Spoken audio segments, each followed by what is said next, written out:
Back to the fence, and that's gone. There it is. Ace to win the set. It's caught. 20-10. Touchdown. This is going to be in the gap. Yes! Scores on the deflection. The Andover Huskies win their first state championship. Well, playoff hockey is in the air from the Andover Community Center. I'm Joe Ruland, and this is Audio Only Joe coming to you, QCTV. We'll have a video broadcast of this coming your way also at midnight, but thanks again for joining us as the Elk River Elks, the number 5 seed team in Class 7AA. They travel to the backyard of the Andover Huskies, not only the number 1 seed, but the repeating state champion for Class 2A. The Huskies come in with that vivacious and ferocious offensive attack in which they have produced 151 goals this season and surrendered just 30. As we get ready now for the starting lineups for both of these squads, we'll get a look at the Elk River and their lineups. In fact, as they get things rocking, they come in with a mark of 9-14-2, led by their head coach, and that way Brian Ballinger. Ballinger in his 5th season with the Elks. Starting lineups gets you going right here. In fact, in goal will be number 35, the sophomore Abby Huseled. Huseled comes in with a goals against of 2.06 and a record of 5-7. There you get a look at the rest. Emma Thomas at one of the forwards. Thomas comes in with 1 goal, 8 assists, followed by Julia Wilson at the wing. She has 7 goals, 10 assists this season. Of course, topping up is Andy Huseled. Andy, the older sister of Abby. She comes in 13 goals, 7 assists. Meanwhile, on defense, here's one you need to watch out for. She is a trending athlete. She's going to the Gophers next season as Carly Humphrey. Humphrey comes in leading the team in goals with 14 and has 4 assists. And then Sophie Seidel is the other defender. Now we're going to look at the Andover Huskies, led by head coach Melissa Volk in her 10th season. She comes in with a record of 207 and 72. Meanwhile, in goal will be Stegman. Courtney Stegman comes in with a career record of 68-4 this season. She is 23-3 in the goals against of 1.12. On defense, we got Mac Jones. He's at 1, and they have some youth on that blue line. Courtney Little, but it is all very a mature blue line. Courtney Little, 7 goals, 17 assists, 8 goals for Mac Jones. Meanwhile, Berger comes up. She's the center. Keep an eye. She's got 110 goals this season on the career and 28 goals this season. Lee also on the line with Isa Getto. Getto comes in with an impressive portfolio, 21 goals, 39 assists. And, of course, Maddie Brown returns to the lineup. She has about 7 or 8 games ago and has hit full stride, comes in 12 goals, 18 assists for the Huskies. There you get a look at the starting lineups, and we are going to begin and get a hear for the national anthem.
Set today as we get things rocking is again, it's the Elk River Elks coming in with a record of 9-14. They pick up a win in their first quarterfinal win in Class 7AA over Duluth. Meanwhile, the Huskies a 14-1 win in their quarterfinal matchup. And they're here in the semifinals. It's a team, the Huskies, that brings a lot of scoring juice. and they bring just a high level, high octane type of speed game. There you're going to look for Elk River. Elk River, again, trying to get themselves into the zone. Scoring has been difficult this season. They have 57 goals on the season, have outscored their opponents 57-54, but not to that level of what the Huskies have done this season. 151 goals scored, just 30 allowed. Also keep in mind that the Andover Huskies in the first period alone have outscored their opponents 57-8. That's top in the state. 57-8. They have outscored their opponents in the first period. As we get ready to drop the puck here in this action coming your way. Again, keep in mind as well for the Huskies, Courtney Stegman in goal has not lost the game to the Elks in her stint as the Huskies goalie. She comes in with a career record of 68-4 and a goals against of an impressive .93. Ready to drop the puck, moving left to right. We'll get a look here at the Huskies in the white and Elk River in the black and the red trim. Puck is dropped here. Gettle dips it back to Little tries to send it down along the near board. It's wedged there by the Elks. They knuckle ahead, a backhand deep into, forcing the Huskies back there. And of course Jones works it up ahead off the stick, leaks it by there by Brown. Back to retrieve the puck, but not without pressure by Berger. A long stretch pass out that does not connect to an Elk River player, but it does on the stick of Jones. Mac Jones brings it across, dumps it in, gives chase here to the corner. Moving it up now behind, in control. Elks will try to move it out again. A hop pass here, picked up now center ice. Deflected there, circling back, and here will come the Huskies and dropping it back in, and now this goes through the neutral zone, and we'll get an ice at the whistle here as it presumes. Again, head coach Melissa Volk comes in with a record of 207, 72, and 6. We'll get you a breakdown on how she's done in section play and state tournament play as well. She is in her 10th season. Her practices, her play, and preparation, that's all. That's such a high-octane, fast-paced component that you see it executed consistently and easily on the ice as well by the players, looking to repeat as the Class 2A state championship as well as Volk and her squad. Whistled for the offside. And over there, they'll reset. Faceoff will come just outside the blue line. The Elk River blue line. In goal again is the sophomore Abby Huseled. Huseled took the loss earlier this season as the Huskies took home a 6-0 win in Elk River. She faced 45 saves or shots and made 39 saves in the 6-0 loss. She comes in with one shutout. Back to retrieve here, back behind Stagman. Stagman has a career 33 shutouts. And she broke the record most recently with her 11th shutout of the season. That's a season record for the Andover Huskies. Congratulations to goalie Stagman there, trying to hold the zone, doing so, sending it back down deep as Delage. Elk River doing a great job of not allowing the Huskies to get into that zone and the flow of the play they're used to. Holding the zone at the blue line there, Thorson, she'll backhand it back down. And then giving chase there is Andrews. Andrews along the near board. They'll try to work it up and out. It's common there, bracketed there by the defense of Elk River, and back on the stick for the Huskies and Berger. Berger sends it deep. Giving chase at the end of a juice there that time as Little comes up defensively. Now they try to wedge it in and put some pressure on a shot there, a save, a pad made. And I'm not sure that Hasselett saw that one.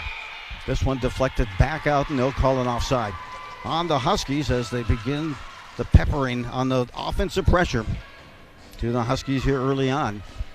This is Section 7AA Semifinal. Winner will advance to the section championship, which is played on the 16th, Thursday night. Gettle starts it in. Here comes Berger. Berger shot from the dot, a high shot, a save made there. Come back, deflection, back to the wedge of the corner. Circling back out, and Elk River controls. A long pass off the skate player, but that was a good outlet pass, but it hit the skate of Hendrickson, and that went the distance. When it hit the skate, she was still behind center ice and the red line, hence the call and the whistle for the ice. 14:05 to go. No score here in the opening period. Thanks for joining us on this afternoon. QCTV audio only. Joe on the audio only here for this moment. They'll bring the video up and be able to get access on that video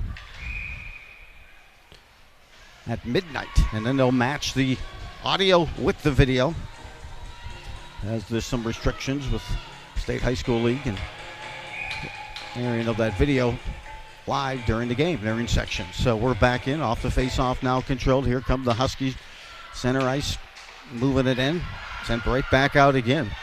And here comes some first pressure here for Elk River. They try to split the defense, and knock to the ice is Humphrey. Humphrey is going to the University of Minnesota. She leads Elk River with 14 goals a season. Back the other way. It's a chance now. Sauer peering out in front. Christensen back behind the net. Now to the corner. Huskies unable to hold the zone. This was sent back deep, and icing's been waved off. That's Kasich. Long pass ahead, put right onto the stick. Nicely done there by Sauer. Sauer dumps it in. She'll head to the bench, but they'll bring in some more pressure. Christensen still with it. Puts a shot on. That's another follow-up there. Thorson. And that line now back on. Thorson in the corner tries to direct it on the deflect right off the stick of McQuaid. From just inside the blue line, a big blast starting to heat things up. There is Kasich.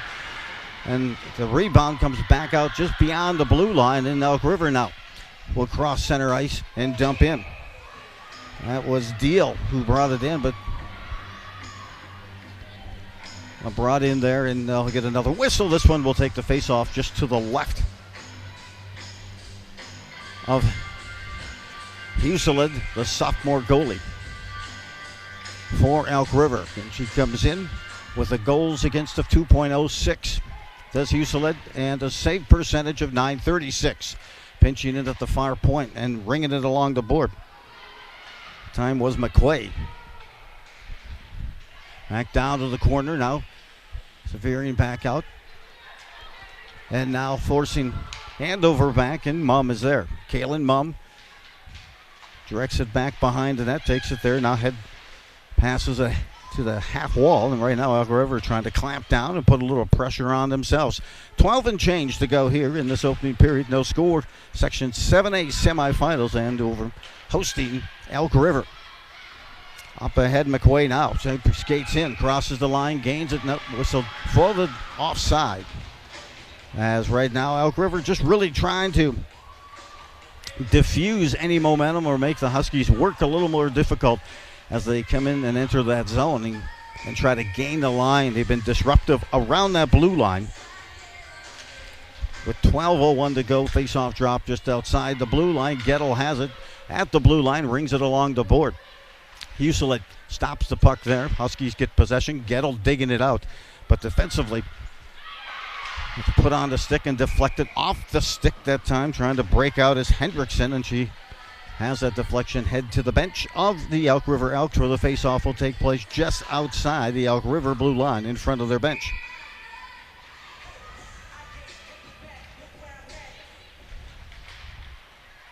Bouncing this puck and trying to calm it. A backhand here for Elk River. They come in. Some pressure on the backhand that time by Seidel. She is paired with Humphrey defensively. Seidel has yet to get a goal, but when you're working with Humphrey, she creates some good scoring opportunities. First save of the game there made by Stagman on a whistler that came out of the blue.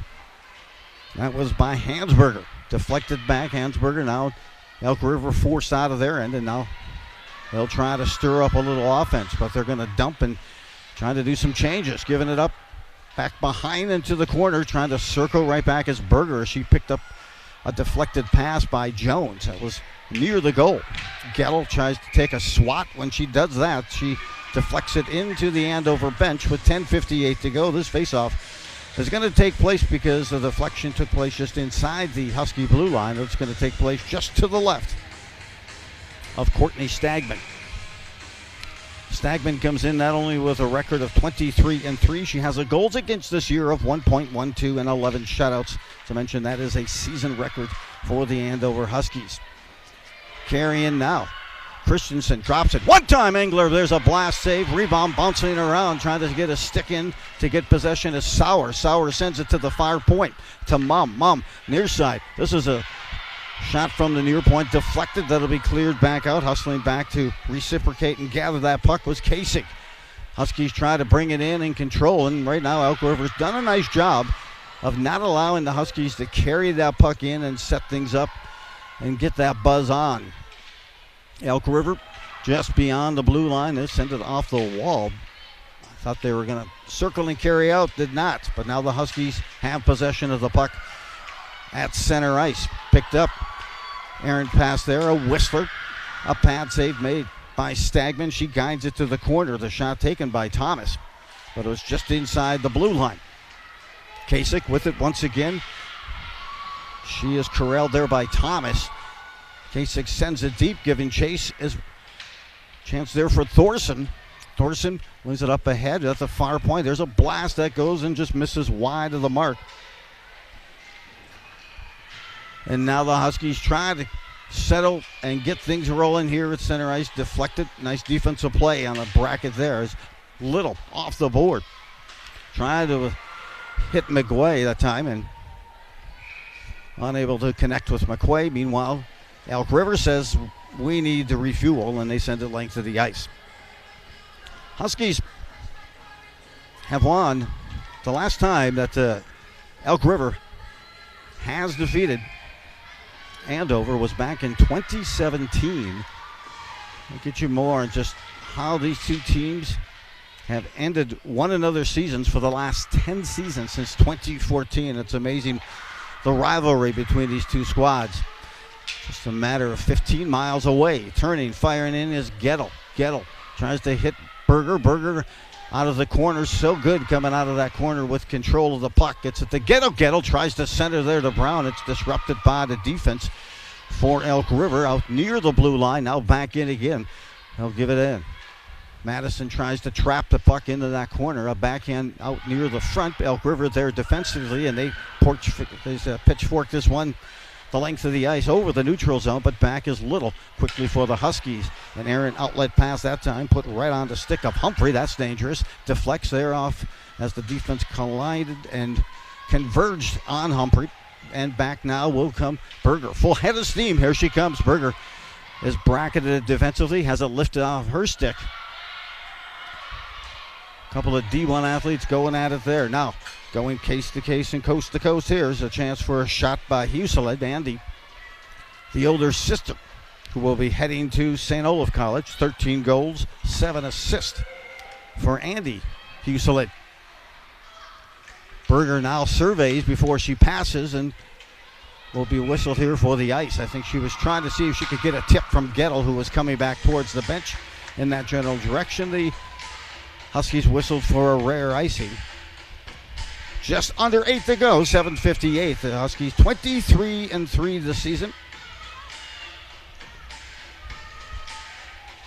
Andover, I'll get you more on this when there isn't play ruling in. Back behind the net here. Started up ice. That was Jones. Jones with that big shot. Likes to unleash that. Here's a 2-on-1 rush now. Breaking in. It's Christensen. Tries to get it over to Engler on the doorstep. That's deflected. Didn't get everything on it. That pass across to her was kind of a mini saucer pass. Deflected by Elk River.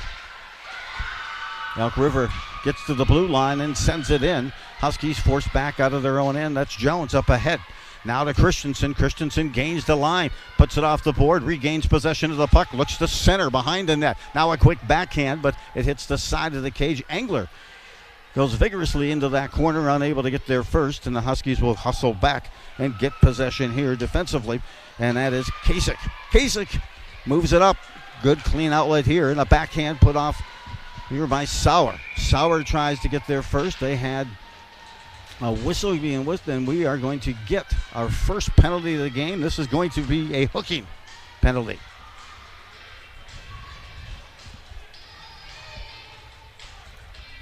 Hooking penalty is going to be issued to Elk River.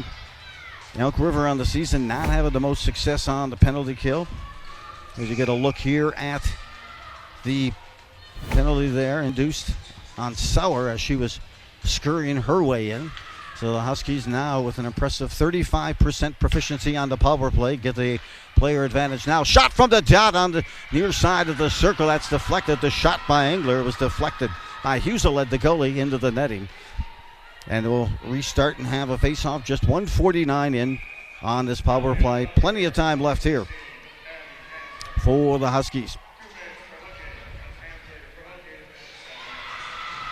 Back again, clearing, winning that face-off. That's such a critical element when it comes to having that power play and getting possession. Hansberger was whistled for the penalty for Elk River. Up ice, now comes Mumm. Mumm drops it there for Gettle. Gettle over across the ball. Now the Berger. Berger carries in, tries to get around, cuts, explodes around the defense behind the net, sets it up near side to Engler. She's at the near point. Backside now, face-off circle to the left. Gettle moving on in, tries to shuffle it across to a backdoor pass to Engler. Hops her stick. She still has it. Mumm just inside the blue line to Gettle. Gettle wants to put this pass on. Lewing down, scores! The Huskies light the lamp. 6:08 to go here in the first period. Still 1:07 left in the power play, and they had that buzz going. Gettle will pick up the assist. Brown will get the goal, and for Brown, that's her 13th goal of the season.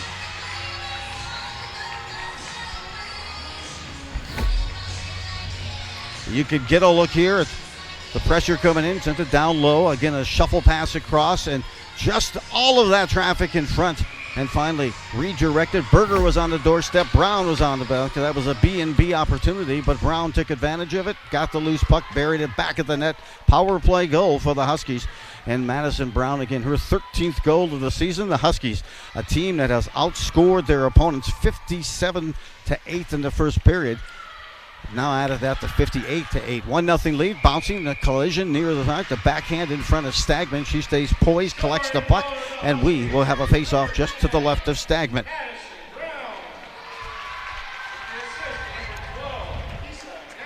Gettle, by the way, she now has 106 assists. She's nearing a school record. That school record for assists in a season is 46 assists. She's at 40 right now. She just collected her 40th assist of the season on that power play. Long pass here off the skate. That was Sauer. And Elk River will give chase, but the speed there of Engler gets there first, trying to set the doorstep there to Christensen. Couldn't find a puck between her skates. This is lifted top of the face-off circle back to the corner. That's Little. Resets.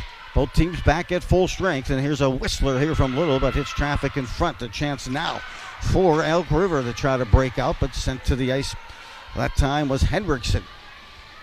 Huskies get possession, send it right back in, and Christensen is in there trying to mix it up. Tangled up back there along with Seidel as well. Elk River back to the corner again. Good pressure here as Jones came all the way down below to hold possession. To the fire point, Mumm. Kaylin Mumm whistles it back behind the net, and they're giving chase is Sauer. Sauer back out there. Line's a little bit out of ordinance, but they're back good. Here's Kasich. Long pass ahead. Here comes Berger entering the blue line. She dangles. Stop. Drop pass there to Gettle. Isa Gettle across the way. Berger's going to get to the fire point. Good hustle to hold the zone. Back behind is Brown. Number one line back out there again. 4:20 to go. First period. We get a tie-up and a face-off that'll take place just inside the Elk River end of the ice. And as I mentioned, the last time Elk River has been able to put a win together was in a section final win that they had. It was back in 2016-2017 season. Since then, Andover has put together 14 straight wins, combined both in regular season and postseason. Loose pick is shot here by Kasich as that puck came hard off the stick of Elk River in their own end, and Kasich was there, but whistled it wide. Brown now back to the face-off circle, whistles this one on the doorstep, poking, prodding at it. There's Gettle. Gettle back behind with it, looks to center again. This is time to go to Kasich. Pad save made. Another shot coming in, another save made by Huseled. She is getting attacked with numerous good scoring opportunities, and she has turned away many of them. The Huskies have outshot Elk River 13-3 here in the first period. 3:30 to go. Kasich sent to the ice. Delayed offside whistled here, but instead Elk River's going to take the ice and send it. 3:24 to go. And let's talk about that, because there was a component where when they first started the program, Elk River had really kind of dominated. There was a point where they had won 6 straight games against the Huskies, but in 2016, 2017, Elk River defeated Andover in a section play. Meanwhile, these two teams have gone on since 2014 to this season. They meet up in section play, and they have ended up ending each other's seasons, one team or another, over the course of the last 10 years. At the blue line here, Thorson. She'll drop it in, and the Huskies now will give chase. South of 3 minutes to go. Just a 1-0 lead here for Andover early on, even though they've outshot Elk River 13-3 in this opening period. Thorson races to the puck to the corner on the backhand, holds it there to the corner, digs at it again. Top of the circle. Huskies do a nice job of holding the zone. Huseled guides this one with her stick to the corner. Piper Andrews, far point there, sends it, rings along, and we'll get another icing. 2:29 to go. I was going to get you an update on those statistics and what had transpired over the course of those seasons. And the Huskies have just had some immense run. And really, the hit the switch season for Andover had come on 2017-2018 season, the season in which they went 18-6-1, 119 goals scored, and played some phenomenal opponent. But then during that time, they also have not lost a game to Elk River. I have the count at 14 games in a row, and that includes any section play that they've had with one another, another ice. Keep in mind, Elk River rich with hockey history. In fact, got Maddie Bazal still at Ohio State. They're in town this week, take on the Gophers. She was on part of those teams, and in addition to that, for the Huskies, you got Claire Budarak. You have Peyton Hemp and many others as well. Shot, scores, dangling it in, and a quick wrister. Engler whistled this one low side and slipped that one under the garage door. Just about a foot off the ground, but a good hard wrister for Engler Maya. Engler collects her 16th goal of the season, and Andover jumps up 2-0 here with 1:59 to go. This will be an even strength goal.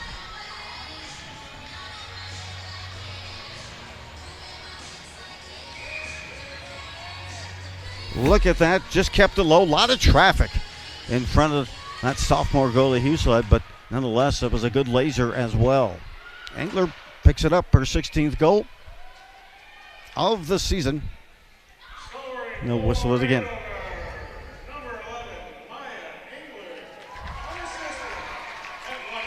I thought it might be, and it was, unassisted. Power play goal for the Huskies early on here in this first period. Scored by Madison Brown, assisted by Gettle. And now to make it 2-0, Engler. Snapped off a laser on the low side, glove side, for Huseled, the goalie for Elk River. 2-0 lead for Andover, 1:25 to go in this first period. Jumping themselves back to the corner. Jones is there. She's doing battle well with Thomas and Andy Huseled, the top lines out there for both squads, along with Julia Wilson, number 12. Combined, Elk River has scored 21 goals on that first line. Trying to jump the stick of the defender on the doorstep. Gettle poking at it, prodding at it, trying to put up the 3 spot, unable to do so. There was Gettle. Redirect. Gettle again drops at it, gets the pad save and a nice glove save by Huseled. She's doing a great job of keeping the Elks in this, as she has faced now 17 shots on goal. Here's a blistering shot, hits traffic, deflected to the corner. The Huskies still buzzing in Elk River. They'll try to redirect it back out front with 30 seconds left. Gettle swats at it. Finally, Elk River puts it on the stick of a defender, and puck runs out of gas near the top of the face-off circle, and Mum is back there in the Andover end of the ice to break out. Gettle ahead to Berger. One more time. Here comes Berger. She tries to jump stop and split the defenders.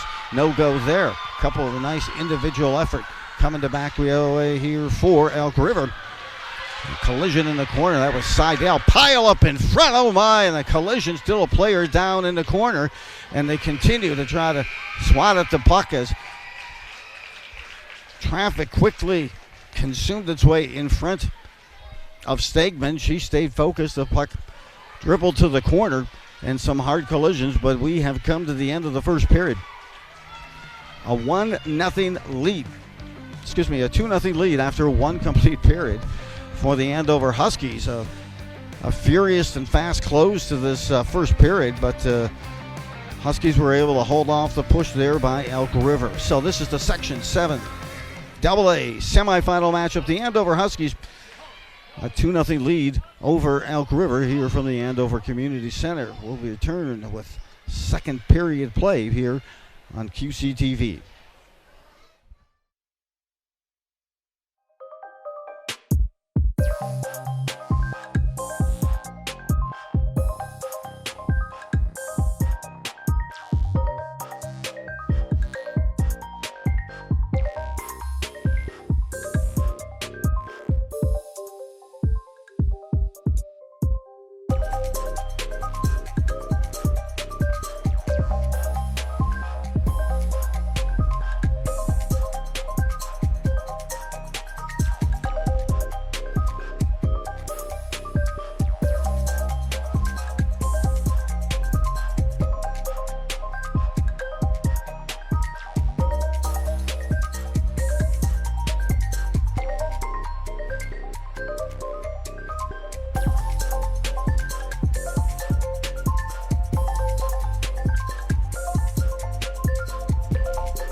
Welcome to our winter edition of At the Half, the show where we take a closer look at some of our area high school sports. I'm your host, Chuck Stens.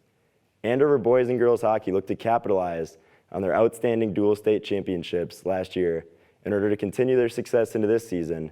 Let's talk with the head coaches from both teams to see what the teams have to bring. I'm Melissa Volk, and this is my 10th year at Andover.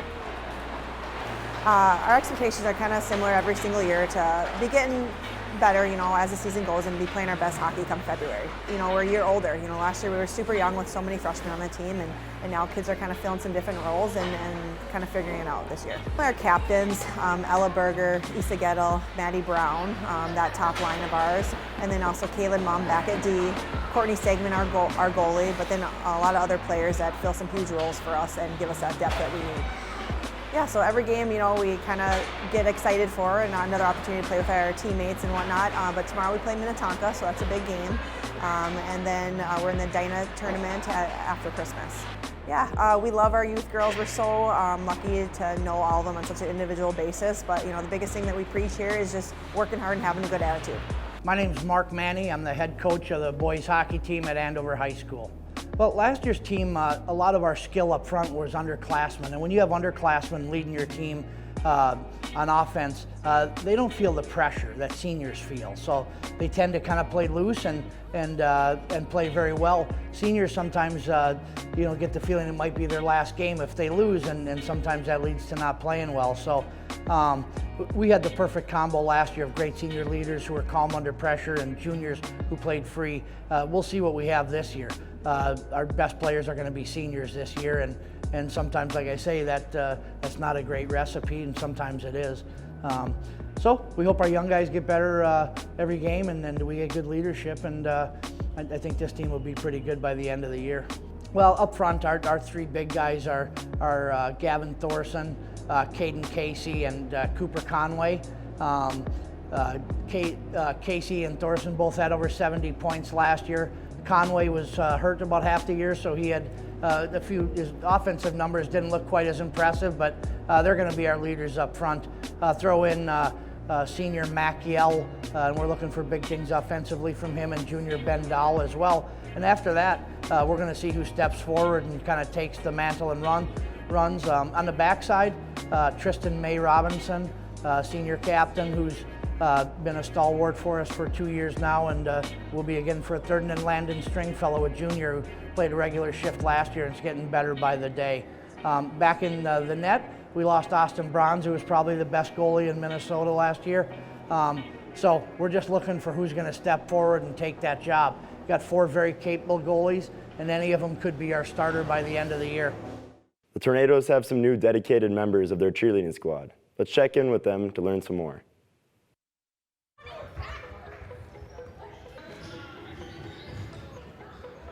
I started coaching this year. I used to coach at a different school for an elementary competitive team, so this is kind of a switch up, but I really like it. My name is Jordan Waldinger, and I've been coaching here for 4 years. I'm going to be going on 5. I came here to be the assistant coach just right after I graduated high school, so I've been here for a bit.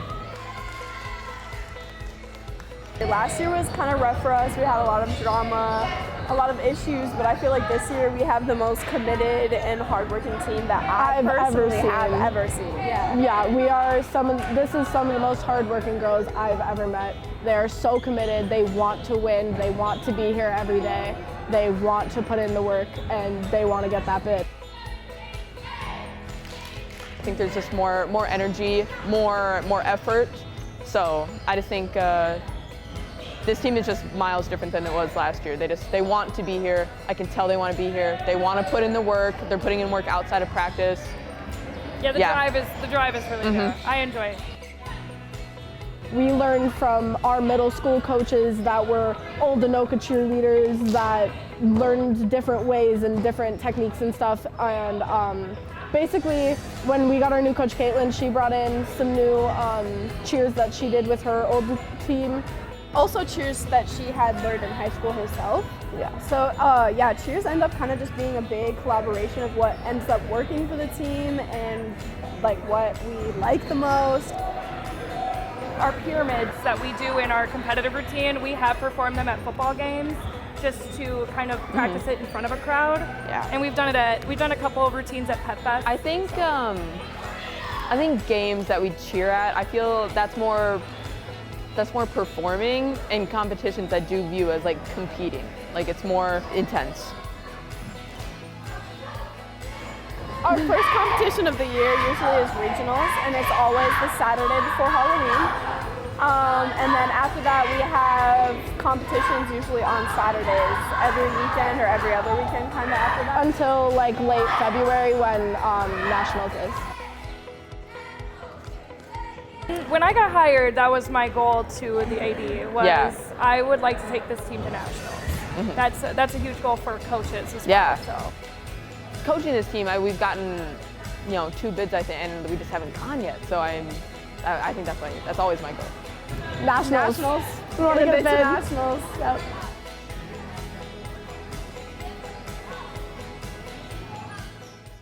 The Rebels gymnastics team is committed to setting goals and improving throughout the season. Let's see what the team is up to and how they plan to seek success this winter.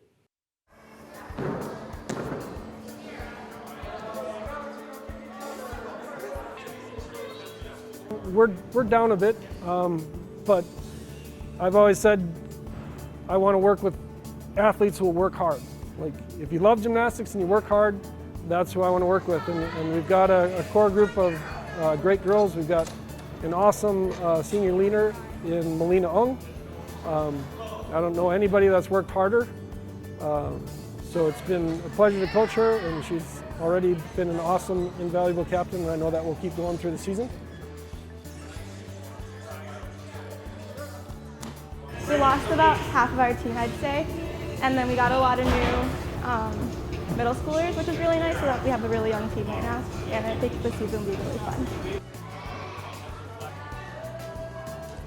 We have our summer practices, and then we also do, I tried to do monthly team bondings over the summer before season started. So the technique is the thing that takes a little bit more time and repetitions to build, and well, really all those things, strength, flexibility, but the strength and flexibility are what we really focus on as a coaching staff of those are things we can control. If you're doing your splits daily and really working it, you'll get more flexible. If you're doing shoulder stretches, and we do partner shoulder stretches and a lot of different stretches, you'll get more shoulder flexibility. So the strength and flexibility we focus on a lot. We focus a lot on improvement. So it's always a goal of ours with both our varsity and JV to have the team from that first meet to the end meet improve 8 to 10 points. And last year I think we got almost to 12 with the varsity and I think maybe even 13 with the JVs. So those continue to be our goals. So this year we're just focusing on rebuilding those good team habits and that mentality towards improvement. And we're going to try and beat those teams that are at that same level that we're at and show that we worked to be our best on that day. That's it for this edition of At the Half. Make sure to keep up to date with all your local sports coverage by liking and subscribing to our Facebook, Twitter, Instagram, and YouTube pages. Thanks for watching. Jason, let's go see your room.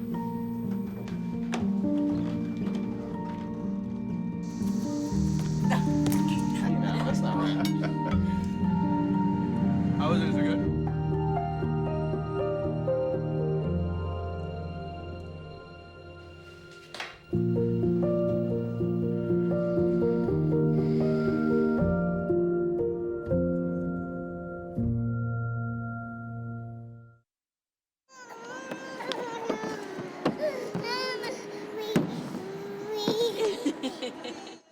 Welcome to Tot Time. Hi, my name is Cindy Ramsier, and I'm the program coordinator at the Andover Community Center. Today, you're here at the Community Center during Tot Time Open Gym. It's an indoor playtime for youth ages 6 and under and their caregivers. We meet most Mondays and Thursdays from 9:30 to 11:30 in Court 4 at the Andover Community Center. Admission is $5 per child. Yes, definitely hot. How about a beach day? We're out here for Tot Time. We've teamed up with the community center. We created a program called Sparky's Sirens and Safety. It gives us the chance to come out here, talk to the younger kids who aren't in school yet. They become familiar with us. We change it up every month. We have some games that we bring. This one is hot or not, so they have to match things. Little cutouts that we made just to get some fire safety messages.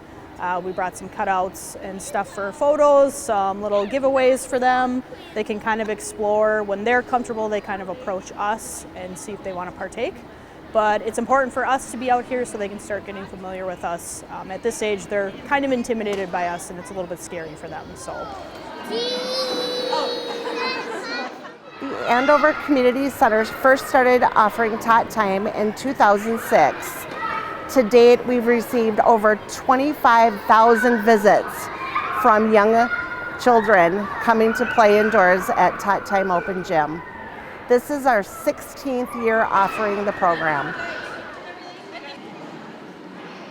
Join us at the Andover YMCA Community Center. For more information about Tot Time, visit our website at www.andovermn.gov and click on the word Community Center and go to the Tot Time page.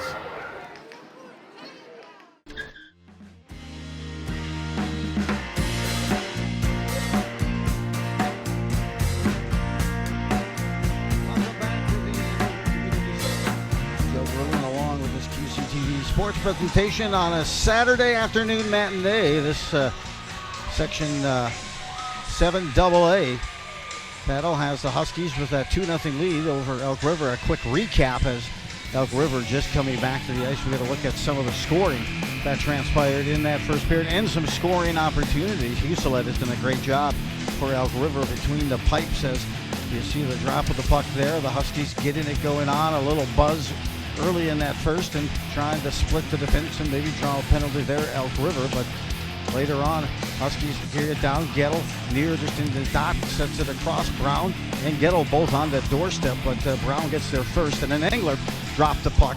And she whistled one just under the garage door to beat Huseled on a low whistler. And that gave the Huskies a 2-0 lead. I'm joined by Brent Berger for the second period. And we're just about ready to drop the puck. What did you see, Brent, from Elk River that really tried to get the Huskies off their game?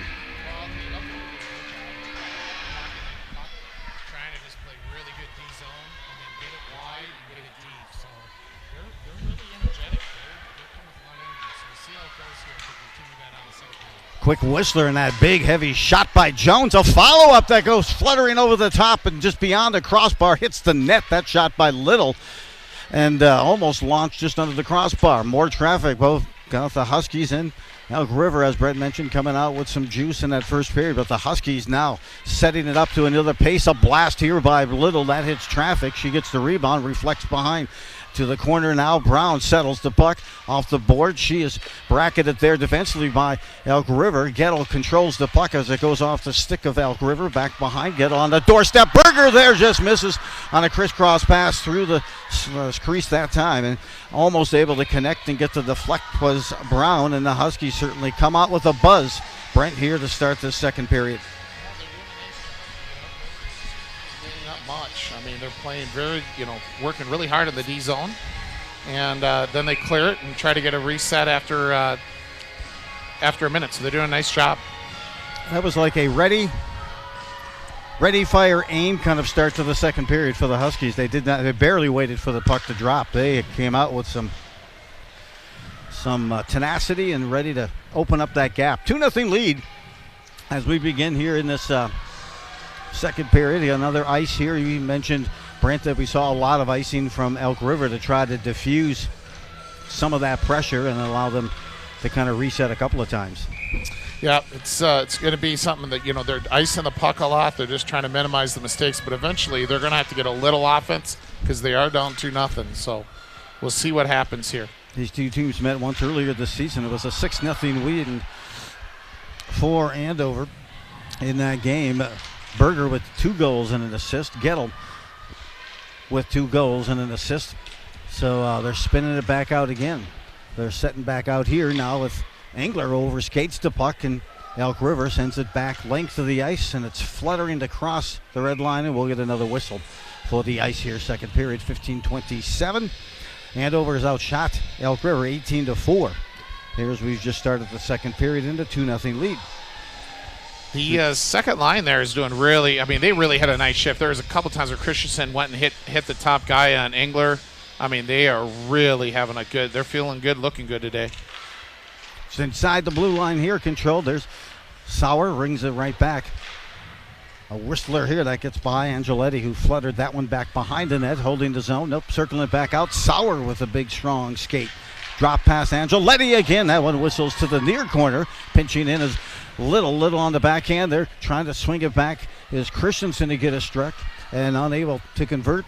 And trying to work out. Good pressure by Christensen. She took on that whole defensive core at the blue line and disrupted the puck. Almost held it long enough. And all the way back. Picked up there by Little on the rebound. Dropped by Stagman. Defended right in front of the bunch. A pile up in a tangle there just inside the blue line and the Elk River bench. But now it's commandeered and brought back out. Sauer gains the line, works in, tries to cut in front, tuck that one between the pads. It's still alive, pushing on, trying to get some additional pressure there as Christensen, defensive for Elk River, moves it to the side. Now in the corner, Huskies applying more pressure. Thorson and that line trying to get themselves back in, holding the zone. Nice job, but now skating the puck out and refueling at neutral ice. There was Andover now trying to work it back. Thorson comes in to submerge and cut down the opportunity for Carlson, who was trying to carry in for Elk River. Just beyond the blue line and now deflected through the neutral zone, carrying in. Once again, long shift here for Sauer. She's continuing on, now drops it back. Set in there for Andrews. Piper Andrews. Near side, Thorson. Near side over here to Delage. Delage sends her wrister. Dangerous. Follow-up shot. Just missing on a chance to converge on the backdoor goal by was McKay. McCoy had a goal earlier this year in the game versus Elk River. Now this one leaks through. It's through the neutral zone. Race to the puck ensues there. Getting there will be Mac Jones.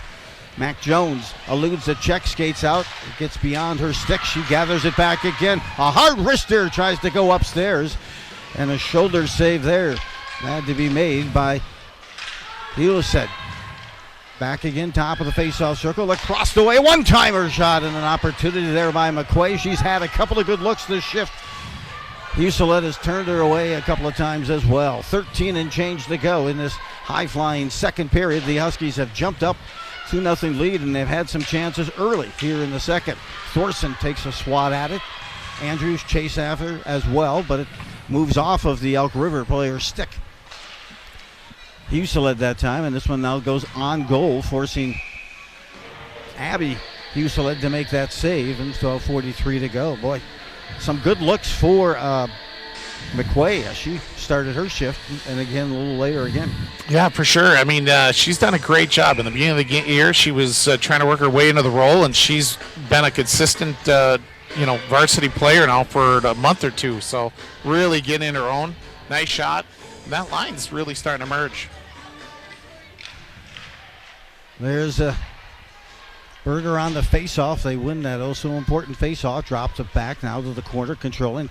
Berger tries to lift one top shelf, but it goes beyond top of the goal. Deflected off the glass. Holding the zone at the near point. Here is Mum. Mum attempts it down low. Berger on the cut, this time to Brown. Brown trying to collect her second goal of the game.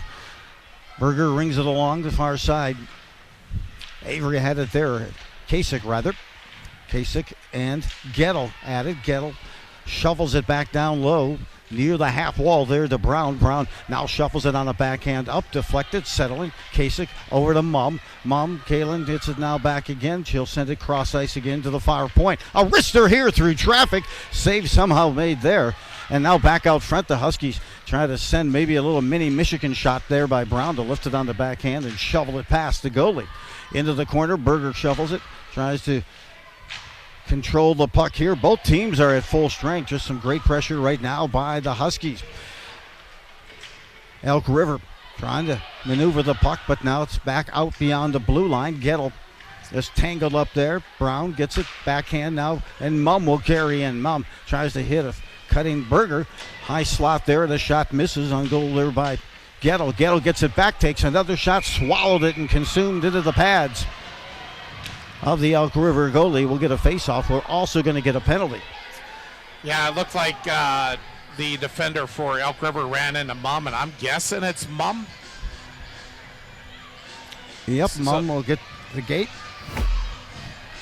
It looks like, so it's going to be Mum. She's going to get 2 minutes, and probably for roughing.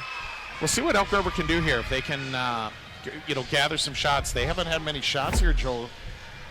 They had a couple of really nice chances, so we'll see if this can give them that opportunity to the lone shot on goal so far in this period came from just beyond center ice. Okay. Face off to the left of Stagman. Stagman is undefeated in all of her games against Elk River. Shorty attempt here. Huskies with 14 shorthanded goals, and a player goes flying. That's Nora Sauer into the net. And that's where, you see it with some teams. You go to a power play or a penalty kill, and I always think that the Huskies have that attack going even on the penalty kill. They see it as an advantage with more ice. Yeah, it's penalty kill right now has been strong for Andover, and but the other thing, Elk River has been playing very, very physical, so we'll see how they move the puck and what happens. They got some nice players. They got the Humphreys kid. They got several others, so we'll see what happens. Reaching for it, trying to get possession of that puck on motion here for the Huskies. They wheel it along the board. Berger now looks to attack behind the net, trying to force a bad pass. This one's saucer pass, beautifully done across ice. And now here comes Elk River trying to move in. Elk River near side. Hands it up, that's Alm. Now in front, Berger diffuses a scoring opportunity there and moves it just beyond the below. Here comes Gettle trying to tally a shorthanded opportunity. She pirouettes, gets possession, dropped to the ice. Penalty is not going to be called. They'll continue to skate on. The Huskies putting that pressure right at the blue line, just beyond the bench of Andover. And finally, Elk River will lift it beyond the blue line. Mac Jones back there to retrieve the puck, and she'll ring this along the board. And We're south of 10 minutes to play in the second period, and even more importantly, 45 seconds left on the power play here for Elk River. Elk River comes in at just 8% proficiency on the power play this year. This is the 100th penalty kill of the season for Andover, and they have diffused all but 10 of them. Coming into this penalty kill, there are only 10 goals allowed in 99. Yeah, so here's the play on Ghetto where they pushed him behind. You know, Elk River, if you look, and that play followed up along the blue line, it was very physical. Elk River's, their game plan is playing physical, and the refs aren't calling those penalties either, so they've been very consistent. Absolutely. Good pickup, Brent. Berger joining us here for the second period as the Huskies on the penalty kill, getting to the puck first and then send it length to the ice. She was trying to see it was Delich if anybody else was going to break free in front to maybe feed. There's a weird direct on the deflection off the board that comes back out in front of the Elk River goalie. Here's a shot, hits the post. A whistler again by Engler on a shorty attempt. 9:20 to go. 15 shorthanded goals is what the Huskies have scored this season. Back at full strength now is Andover. And again, they've just allowed 10 power play goals on the season versus 100 penalty kill that they were on here. Back at full strength now. Let's see what kind of juice they have. Elk River will try to bring it in, but we're coming about the halfway mark here of this contest. And many times when you're watching Huskies hockey, you see the teams really start to lose those legs because the Huskies demand just speed and quickness to keep up with their level of play. And that starts to hit teams about midway through the second period. Back behind there. Chance and a look here is Andrews. She collided, trying to come over and help us. Thorson has it, sends it off the wall. Now to Mac Jones. She's got a big shot. She unleashes a shot and a save. No rebound there by the Elk River netminder.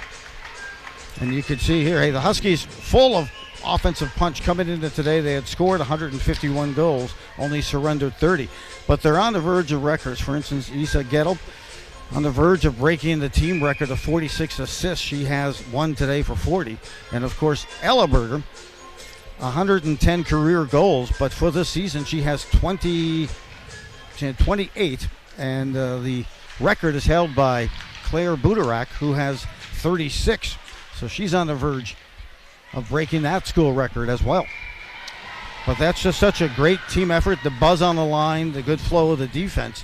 And as a team, the Huskies, a team that's so tough to corral. Well, I think the one thing is Elk River didn't get any they didn't even get a shot on net. And you can see one of their better players just came off the net a little frustrated that they didn't get a chance to get a good scoring opportunity there. Berger off the faceoff, tries to walk that up the stairs just over the top of the goal. Still that worst line on, and in between, loose puck, trying to hold his own. Beautiful job there by Little. Good touch off the skate. She puts it near the goal, deflects to the corner. Brown on a backhand, kind of waved on that one. Gettle was on the doorstep looking for it. Now on the knees, here's a chance and a break. 2-on-1 opportunity, a shorthand run here. The numbers off the rebound. Pad save, waffle pad saved out of there by Stagman. That odd man rush, a good chance there, but I think that line was near the end of the run for Elk River, but nonetheless a nice save by Stagman. Dipping into the corner, there's Berger. And now Mac Jones tangles up along the board. Pinching in is Brown, still with the defender on her. She gets a pass out in front. This one is Kasich who gets it, settles the puck, a wrister, and a glove save made by Huselet. Yeah, you can see it's just a nice, consistent. One of the things, Joel, that you brought up before, you know, with all the dryland and stuff like that, you can see that Andover just keeps coming and just doesn't give you a chance to get a breath. 31-5 shots on goal here after 7 minutes to go in that second period, but it's a series of waves here by the Huskies in the speed of the game. Off the shot there's Mama, a player who's played in the U.S. national team, and you know, she likes to just commandeer things and kind of conduct it, keep the calm, move it in the right direction. She could certainly have more shots with other teams, but she does a good job there on our wristing.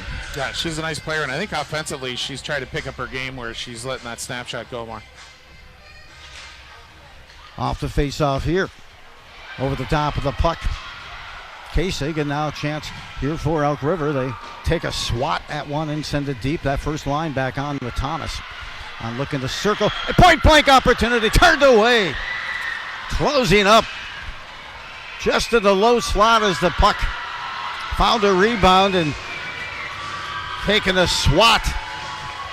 And a good scoring opportunity that time for Elk River, but Stegman says not today. Yeah, it was a nice pass right behind the net, and that's where you see it, where Andover's D-zone coverage wasn't there. And nice pass, and just missed. Nice play by Elk River. Hey, if they haven't scored, it's 2-0. So it's Yep, just a goal away from cutting the deficit in half. Some call that the most dangerous lead of 2-0. That was Andy Huselet who took that shot. She's second on the team in goals with 13. Again, the top Elk River player with goals, and that's led by Carly Humphrey. She's headed to the University of Minnesota. 14 goals, 4 assists. Blue line here, that's Wilson, whistles it in. At the half wall, there's Huselet again, trying to tangle it up and get the face off, but now a 2-on-1 rush. Here comes Berger, far side, moving in, 2-on-1, fakes the pass, backhand, tries to shuffle it between the pads. But Huselet, and the save is made. Looked like at that time Berger was having trouble settling that puck to get a good pass or a good quality shot. that back checker for Elk River did a great job. I mean, they're just on him where they couldn't open up to her forehand, so nice job by Humphreys. Otherwise, I think that pass would have went over to get him. Reason why Humphrey on her way to University of Minnesota. And, of course, Berger on her way to St. Thomas. Gettle on her way to the Gophers. And tell you, the whole line. And then, of course, Stegman on her way to D1 play as well. Face off just to the right, to the left of the Elk River goal. Controlled here off the face off. A blast by Jones off the glove of Huselet. Trickles to the corner. Brown now in the corner. Trying to work its way up. Again to the corner. Drafting back down. Brown comes in. High shot. Good pass. Good setup. Gettle trying to redirect the puck and get it loose to stuff it. Put it behind. The goalie unable to do so. Good pass though that time by Berger. This one's whistled high and gets through traffic. That may have gone off the crossbar. As you can tell, the buzz of the Huskies as they are starting to feel that zone, and they have been putting and playing downhill this whole second period. But kudos to the Elk River goalie and Abby Huselet coming in with the goals against of 2.06. Yeah, nice play by her. She's they're doing what they got to do. It's 2-0, and just trying to keep holding in there, and that's where they just need one shot, like right there. Look at there, bobble it up, redirect, Conchant. This shot gets through. Goalie jacking it back within one goal.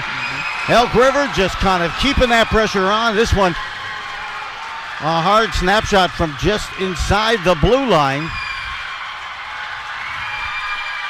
And Elk River has cut this deficit in half, 2-1.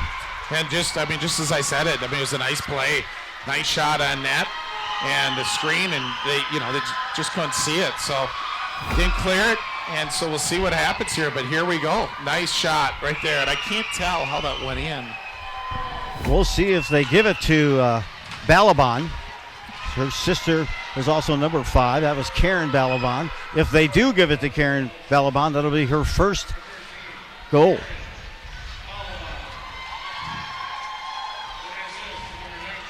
And the assist will go to Seidel. And just like that, they've been playing downhill. The Huskies have an immense shot on goal advantage. But you know what? Elk River keeps digging it out, keeps playing their game. Far point. They're back within one now. This shot by Jones to the corner. Huskies trying to get a stick on it and control it. Mum comes in deep. Drop back. Rister. Andrews. This gets all the way through. Nice save. Again, nice tip. As a chance whistling in now is Andrews to try to get possession of the puck. Both teams at full strength. Shot. Mum right at the point play. Now a redirect attempt. Mum gets the second check and puts it back of the net. Picks up the loose change and takes it to the back of the net with 4:34 to go. Mum collects the third goal and puts the Huskies back up by 2. Yeah, a lot of energy in the building here right now. Nice play by the goalie. I mean, the goalie made 2, 3, 4 saves. And, I mean, there's only so much they can do. Nice shot by Mom, and you were just talking about that earlier. She's trying to pick up her offensive part of the game. Mom, a great job. Good stick-to-itiveness. And for Mom, that'll be her 5th goal of the season. With 4.5 to play, the Huskies stretch that lead back up to 2 goals at 3-1. Behind the net now, Elk River trying to quickly counter. Dropped there by Sora. I think Sauer thought there was someone behind her. Now she just moves it up beyond the blue line. Hard wrister over the top. That's waffled away by Stagman. Stagman, again, is undefeated against Elk River, 6-0 in her career. This one deflected, trying to find that 5-hole again. Even though the Huskies have scored, Elk River brings a lot of juice. And that was a nice redirect that time by Hendrickson, and Stagman makes the save. You know what? Elk River just doesn't try to get too fancy. They just move the puck, move it to the next guy, get to the open, and then get the puck to the net. And that's all you need to do to stay in this game. Face-off control. Elk River blast here from Humphrey at the near point. Hits traffic. Does not make it through, but Humphrey sticks to it. Boy, she's a strong defenseman, is Humphrey. Back behind, flying in. Sauer has the puck and moves it to the far point. A one-timer by Angeletti. This one misses the net, pinching in. Near side is Little defensively. Tries to corral the puck, now chase it to the corner. A couple players head to the ice. A collision at the half wall. A player still down. This another whister by Angeletti. The Huskies are kicking it into that next gear in terms of pressure and speed. Sauer tries to get there to half wall to get possession, but on the knee is Elk River, who sends it just beyond the blue line. Both teams try to make some quick changes on the fly. Lifted center ice, stretch passer here, hops the stick. That would have been a good opportunity for Tony Alm, but back there defensively, the Huskies. And back up ahead, a long pass into Kettle, just off of her stick.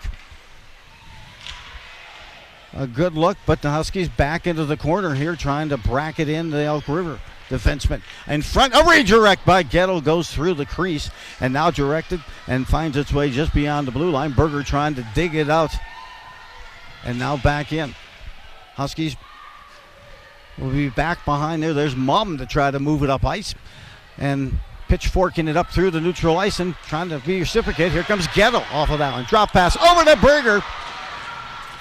Gettle may have wanted to take in that, but she saw Berger wide open in the other wing. They refuel, set up. Shot here to the side of the net. Brown back to Gettle. Gettle near the face-off circle. Big blast one time by Mum. Controlled. Back again. Mum will settle this. Far side. She sends it to the far side point. Now control. Berger moving in. Shot from the dot. Just off the mark there. Rings along the board. Great job to sustain possession at that far point there by Andover. Into the zone. Mum has it easily just inside the blue line. Turns, fires, sends it behind. Berger's there. She's buzzing. Berger on the buzz with the puck. Takes it to the half wall. Now to the far point. Dumps it back behind. Andrews will give chase. Pinching in comes Mum one more time. She gets it back to Andrews, who's behind the net. Now there comes again Mum on the deflect. Deflects to that far point. Pinching in Mac Jones. Mac Jones looks for that puck, and there's Elk River, who gets it and puts it off of the glove of one of the Andover players. That prevented a whistle for an ice. 1:20 to go. Huskies have been relentless, even though Elk River's had some scoring opportunities as well. They've cut the deficit to just 1. But now Huskies back up to 2. Thorson, shot pass out front. Oh my, that may have hit a post. Comes all the way back, length of the ice, and 1:05 to go. We get the whistle. Some activity, huh, Brent? Yeah, crazy, Joe. I just love the way Elk River's playing. I mean, their goalie's coming out. We're very aggressive outside the crease. It's very choppy out there, very physical. They're doing what they got to do to stay in the game and just hang in there. So the next goal is a big goal. 3-2, 4-1. Next one's a big one. Working it off the face-off near the dot there. And Elk River moves it up just beyond the stick of Ulm. Huskies get it on their stick and send it back in. Thorson tries to be first person in. There's McQuay. McQuay and then cutting back out in front, deflected by the goalie and through the crease. Now back up, still hits the stick of Thorson on the breakout. Back in, Andrews just beyond the blue line, then puts it on the stick of Ulm. Ulm skates in, 35 seconds left here in the second period. 3-1 lead for Andover. This has been relentless for both of these teams. Great pressure. There's a stretch pad save made by Stagman. Those are always dangerous, Brent, because you want to stretch that pad, but then you also create a gap underneath the pad. But Stagman there made the save. You know, especially when you have the screen, right? It's like not, you know, it's going through a bunch of legs there, and then all of a sudden it's there. So nice shot by Elk River. It's just get it to the net and see what happens. Huskies looking to pick up their 6th straight Section 7-2A championship. They have a total of 7. Again, if they can make it to the championship, they would be playing for their 6th straight one. But right now, Elk River doing everything they can to prevent that from happening. Along the board, now to the corner, Sauer. Sauer redirects, heads back the other way. Mum is there with 3 seconds left here as we are going to come to an end of the second period. And boy, this has been a workout to call. Great hockey. Couple of teams, Andover 23-3. Elk River comes in with a mark of 9-14-2. But Brent, Elk River is not playing at all like a team 9-14-2. No, lots of energy. They're just going to go and do what they've got to do to win this game here. So I love the effort by Elk River today. Doing a great job. Both teams certainly bringing the juice and the tenacity. In fact, Andover has not official, but what's up on the board, shot Elk River 40-10 here after 2 periods and complete. We are at the end of 2 complete. We'll return, take a break, return for the 3rd period. Andover has a 2-goal lead, 3-1 over Elk River after 2 complete.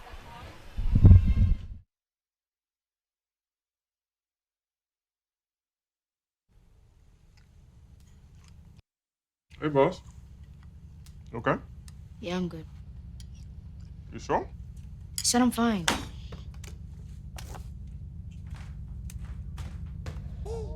Since I was little,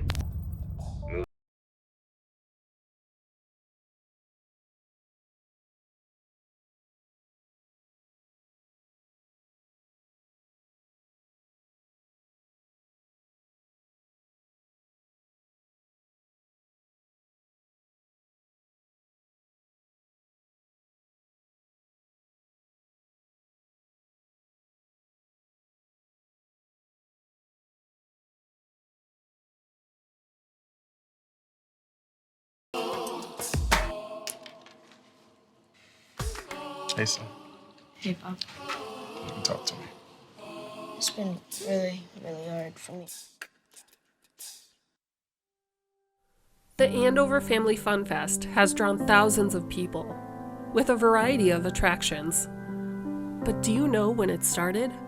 A group of volunteers working together in cooperation with the city to put on a festival. So when I got here, it was really kind of a well-oiled machine and moving forward. And as I jumped into a role as administrator, saw my purpose was to let's find ways to remove obstacles outside, but allow for the volunteer group to continue to put on this festival, which our residents enjoy. Current city administrator Jim Dickinson said he joined city staff in 1999, well after it started. So he introduced me to 2 of those people who were there from the very beginning of Andover Family Fun Fest, back in 1996. Bob DeSteno and his wife Nancy, who is not here, but them and Gary Warble were around at the get-go. And the mayor back in those days was Jack McKelvey, and Jack had wanted to do something. So with that, I think I'll turn it over to the historians here. Well, I mean, you're just having a conversation with me, because I don't know anything about Right. the history. No, It makes 3 of us. We probably forgot more than we know. That's the problem. And we're getting older, we forget stuff. Co-chairs of the Andover Family Fun Fest, Bob and Gary remembered plenty. I've been here, and my wife and I have been here since the beginning.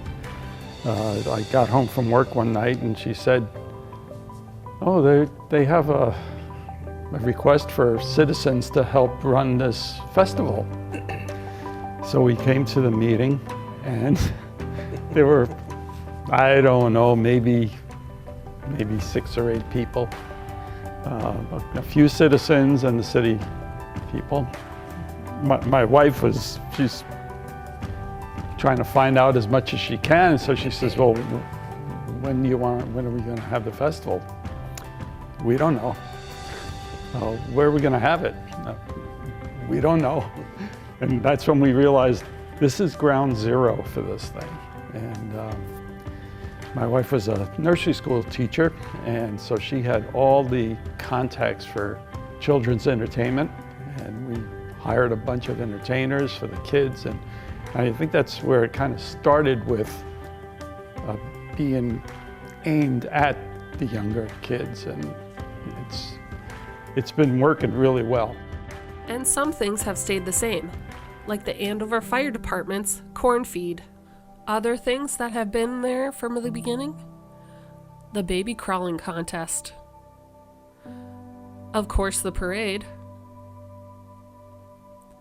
And they even had bingo in this very City Hall chamber room.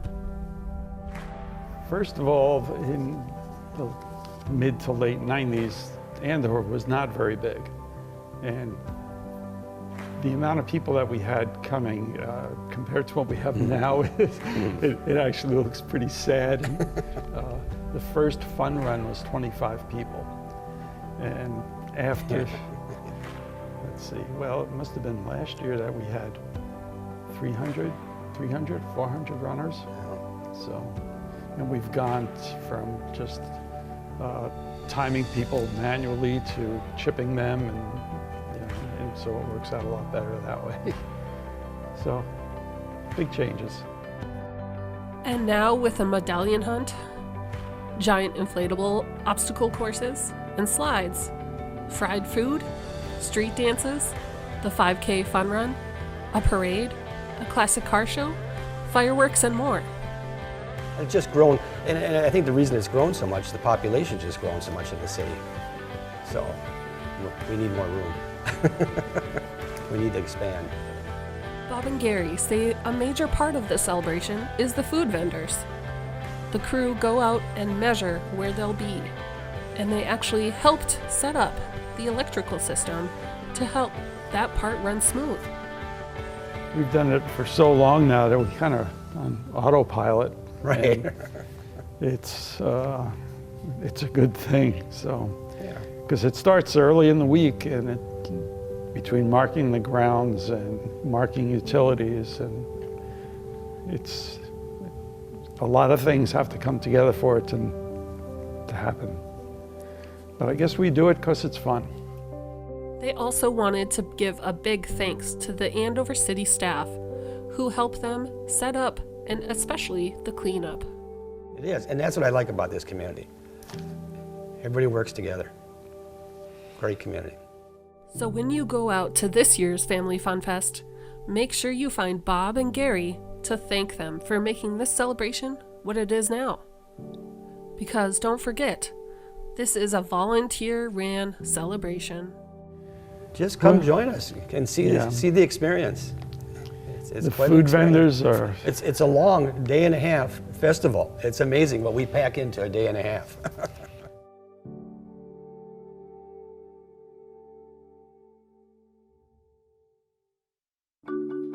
The thing that drives me every day as a dad is him.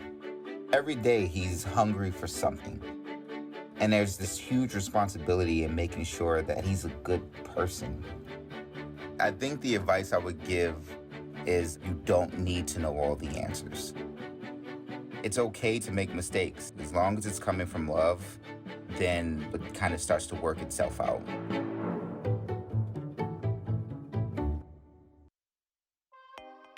You know what? It came to me actually last September 2021, and I was taking a really fun spin class for my best friend, and I thought, you know what? This is what we need in Andover. We need something fun, something low impact that anybody can do and still get a great workout. And I think after the pandemic, people were ready to come out, come do group classes again, have some fun, gain a community, and that's what I was looking for. And then here, Local Fit is here today. Constant feedback is number one, how fun it is. How fun it is, how welcoming our studio is. All the members love to meet new people, You know, they have gained so many friendships. It's been so fun to see them come in. They hold each other accountable, especially at 5 in the morning. You know, it's been so fun to see it grow that way, just naturally and organically. It's been a great ride. So, I would say it's the friends that you meet. It's the people that come to class that you walk in and they're like excited to see you, and it's fun, and every class is different. It's low impact. I get an amazing workout, and that is why I like it so much. Also, I feel very comfortable just doing what I can do. I love the instructors. I love the people. Sometimes I sit by the same people all the time, sometimes to change it up, but we always laugh, we clap, we sweat, we work hard. It's just super fun. It goes super fast, and that's the best part, is that you feel like you're in and out, but you got a great workout in. Everybody is so welcoming, and it is low impact, and it's so much fun dancing on the bike. And the same with the yoga. All levels are always welcome. We do modifications, we can push you, we can get you wherever you want to be. We've been so hard on our bodies thinking that that's what we needed to make a good workout, but when you come to the bike, you can get just as good of a workout and leave feeling sweaty and accomplished. And you know, we just want to open up this door to all of you to come and check it out.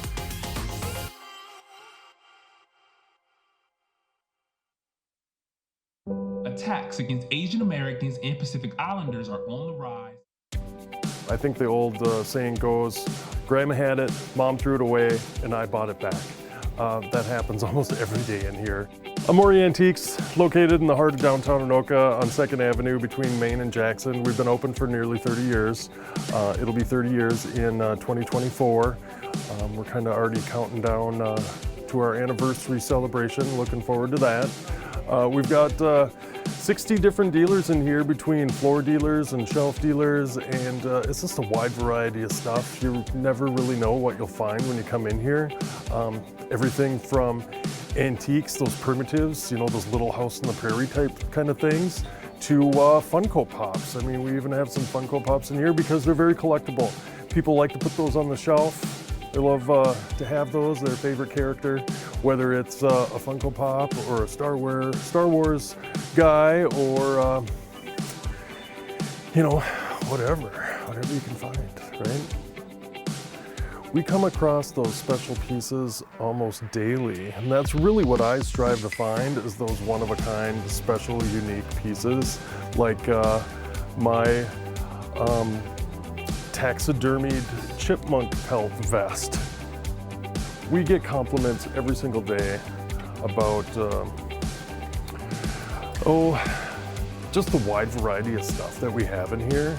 A lot of people, they walk through and it's very nostalgic for them.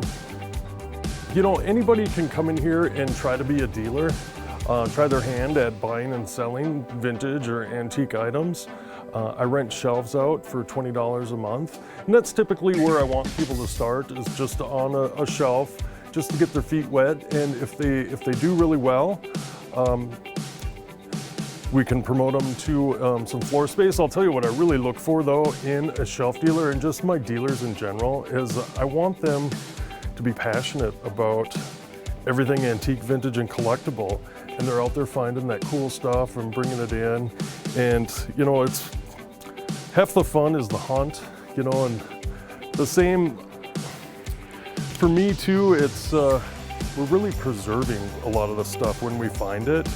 We're saving it from going into a trash bin. We're saving it from just getting ruined, and we're restoring it and bringing life back to that particular item and getting it into the hands of somebody who's really going to enjoy it. They're going to put it up on a shelf. Maybe it's going to be a gift for somebody, and it just keeps that that vintage, nostalgic piece, kind of just keep it carrying on. I personally like the old stuff, that old primitive type stuff. I have a circa 1850 Native American tobacco canteen. It's got a buffalo carved on one side and a horse on the other. And this is like those one-of-a-kind historical type pieces that I strive to find myself, because it's really the history about it is what I like. It's a lot of fun. I quit my day job at the end of May, and I've never worked more. I literally work practically 24/7, but I absolutely love it. I'm just having a lot of fun.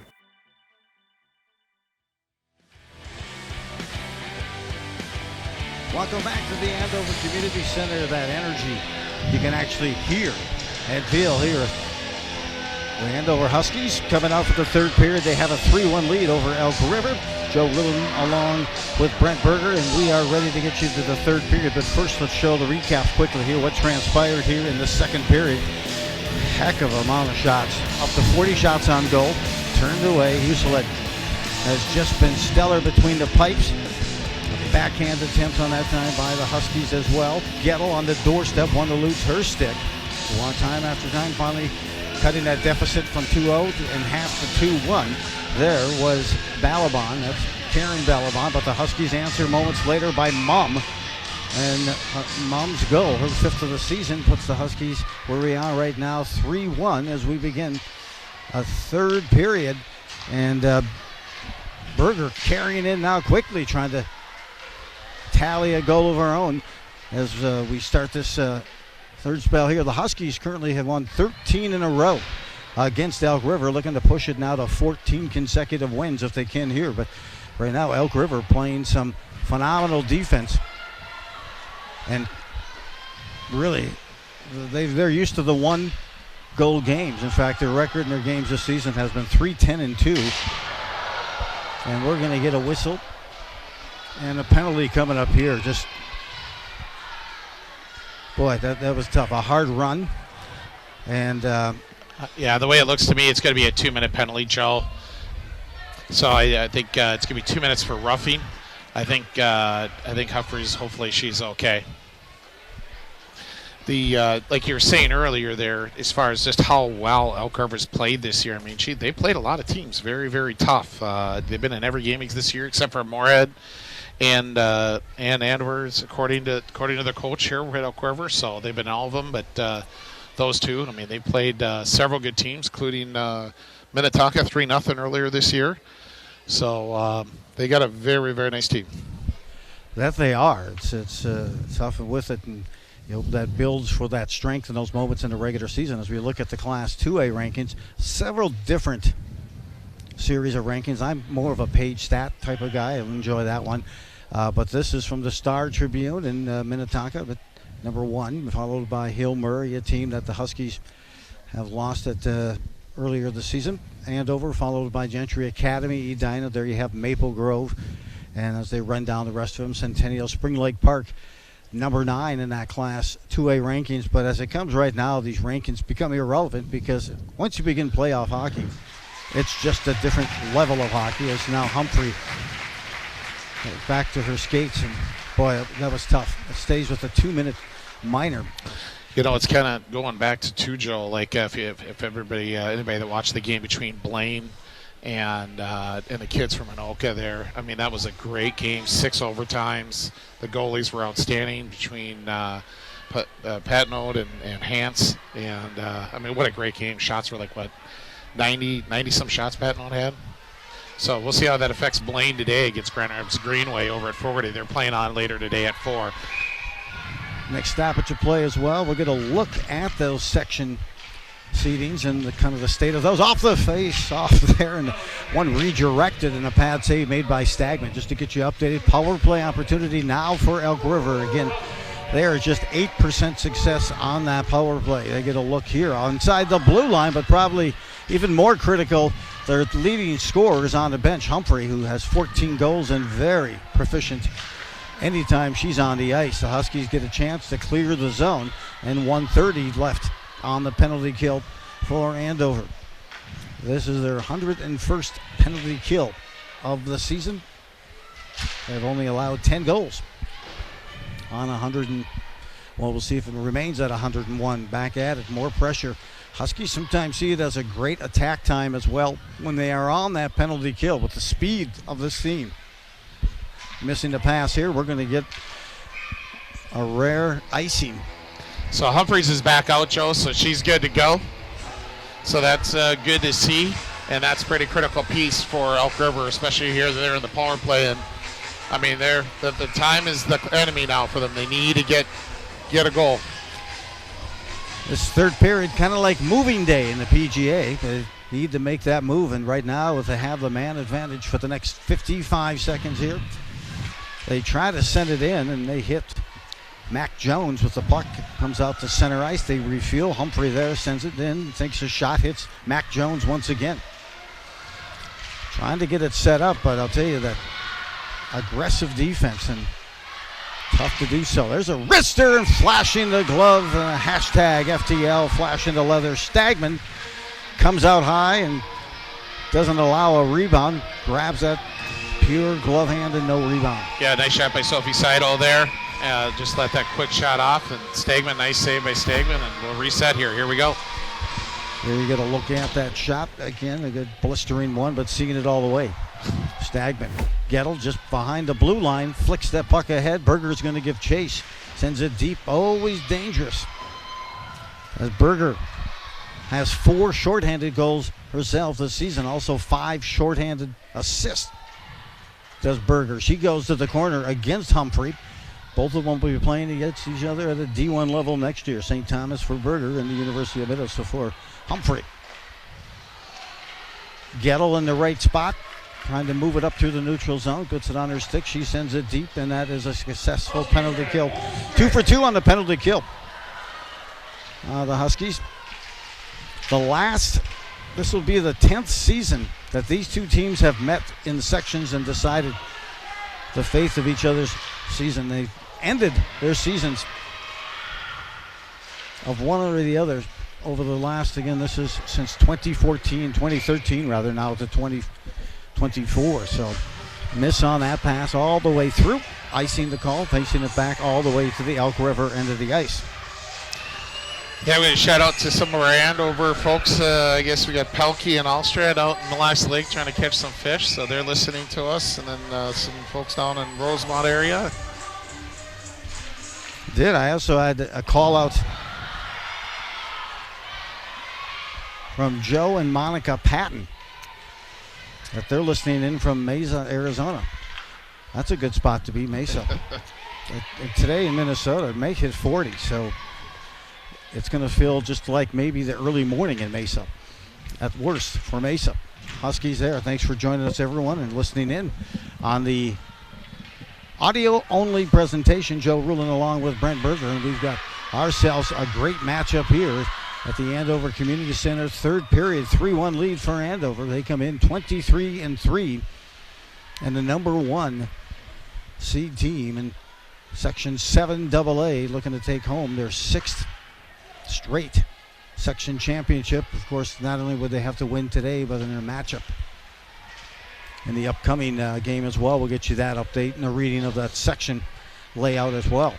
Back in deep, and Elk River picks it up here, center ice, now trying to manipulate their way in. They get it now, coming back to help out defensively, the Huskies, and a weak shot that does not make it to goal. It makes it to the stick of Mac Jones, and she'll carry out far side. Now here's a Whistler to the far corner. Huskies pinch in, move back to the corner here, and again it's a challenge there. Huskies are trying to keep some pressure in. It's on the stick just beyond the blue line by Little. Back again now behind the net. Tangling at it. McQuay has it. As I mentioned, McQuay had a goal in the last time these two teams faced. It was a 6-0 win for Andover. And now they try to put some pressure on, but there to handle the puck was Huselid. She has 1 shutout this season for the sophomore. Yeah, she's been playing very, very strong. I mean, we're so fortunate here in the Northwest Suburban Conference and in Section 7AA, 5AA. There's so many good players and players that are coming up and that are having great seasons. Retram. Doorstep there, trying to redirect, more pressure, but covering it up. Huselid one more time. Also on the bench for Elk River, one of the current assistants is Barry Holan. That name may sound familiar, Barry Holan, because he was the Elks head coach of the 2004 state championship team. So brings that championship mentality. They mentioned 15 of the 25 games this season for Elk River decided by 2 goals or less. That 9-14-2 record today, it doesn't look like the same team on the ice.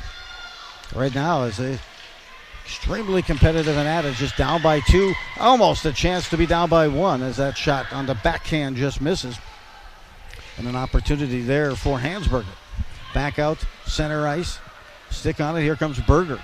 She seals it, moves it up ice, now to the corner. Back behind and now working it as Brown trying to get there first. Bracketed defensively there by Elk River, holding the zone as Mum, she fans on it, hits the skate of Elk River, and back they will come. Trying to mount some pressure, a stick save to the corner, guided there by Stagman.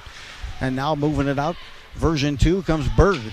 Berger with the puck on this shift, tries to get around the defense. She reacquaints herself with the puck in the corner after getting around the defender. Now on the backside, all alone in front is Gettle, stymied, and a brick wall save made by Huselet. Yeah, what a nice save, huh? I mean, it just shows you when you go with that puck behind the net and then you go right up to the front like that, it's hard for that D to rotate and come back and make the adjustment, and that's where Gettle was open. Really nice save. She's played great today. I mean, made what, 2, 3 really nice, maybe more. I mean, quite a few nice saves. Shots on goal now 43-13 in favor of Andover. And you're right, Brent Huselet has been phenomenal. Save percentage of about 900 as she came into this contest. And again, she took the earlier loss, 6-0 loss when she faced Andover earlier this season. It was about mid-December. Now here comes Mum, swirling back behind the net, missing on that outlet pass. No ice. They're going to keep the play rolling.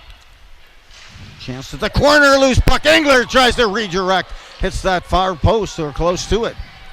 Mum at the far point has it again, wheels in, moves herself deeper. A look for Angelotti. She just had trouble settling the puck, and that allowed Elk River to close in, but still with it. Christensen drops it. Mum with the whistler, misses Engler. Now back in the corner, deflects it to the corner and off again. The Huskies trying to get that buzz on. That's Sauer. Sent all the way back. Angelotti that time sends it all the way through. And a nice save back just beyond center ice as the teams dig it out, collide a bit, and back comes Mum and Angelotti. Mum again looked up, second time here recently. She looked up a little too early, and when she looks up, the puck or the stick comes up. Now mounting some pressure here. A wrister just misses the glove that time of Stegman. A good point-blank opportunity there by Madsen. Thorson trying to hold off the defender. She now carries in all alone in front is a chance for McQuay, but by the time the puck got to her, she had a defender on her. Again, back the other way. I'm telling you, great action, great play. Boy, both teams are at it. High energy in the building here at the Andover Community Center. The defending Class 2A state champions, Andover Huskies, coming in with a record of 23-3. Getting their money's worth as they go against an Elk River squad. Andrews picks up that puck, whistles this one, rebound right on the doorstep, and floating on top of it to make the save. No, it is not secured. It came loose, still no whistle. A wrister here, another shot by Jones that may have hit traffic and not the goalie. Elk River will dispense the puck length of the ice for the whistle. And my goodness, Brent, attack and a shot after shot. This is quite an effort in goal by Huselet to keep it just a 2-goal deficit. Yeah, I mean, she's playing her heart out, doing a great job. The team's doing, I mean, look at, if you just go in that sequence, how many block shots, and they're just not giving up anything and just out there trying to cover. The refs are doing a great job, too, letting the puck play, because you could have thought that was covered and it wasn't. So it's what Elk River's got to do to stay in this game. They have a chance if they can get up ice for an odd man rush. Cross ice now, bringing it in just inside the blue line. Gathered Hendrickson to the corner. Now tangling at it. That's Berger. And also Delage getting after it.